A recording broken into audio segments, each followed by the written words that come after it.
Sir আজকে একটা মানুষ হয় না, আসবো আসবো, মানুষ আসবো, এক্ষুনি আসবে। তুমি বালের তান্ত্রিক। আমি যে কত বড় দান্তিক এটা তুমি বুঝবা না, এখন মানুষ আসলে বুঝতে পারবা এক্ষুনি।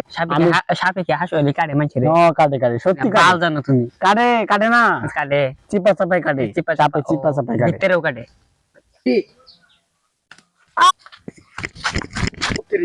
কি হয়েছে কি হয়েছে? কেটেছে। তো সাপুরির কাছে নিয়ে যেতে হবে তোমাকে এখন। চলো।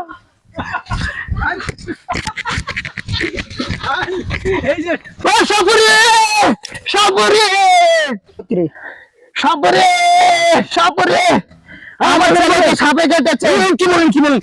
সাপুরি, সাপুরি, সাপে কেটেছে। শুয়ে দে শুয়ে দে শুয়ে দে। ইস কোনটা কোন? এইখানে কেটেছে সাপে, দেখেন। ইসি অ্যামাজন সাপে কেটেছে, অ্যামাজন সাপে কেটেছে। সাইড দিয়ে বিষ চলে যাবে শরীরের ভিতরে। সাইড দিয়ে জলদি করে যেমন করে পারেন বাঁচাই ফেলেন আমার ছেলেকে। আমি বলছি তো, মা মনুষা দই দিয়ে বলছি, তোরা এসে যা। এখন আমি বিন বাদি। সাপ আনেছেন? কোথায় সাপ? কোথায় সাপ? এখানে সাপ। সাপ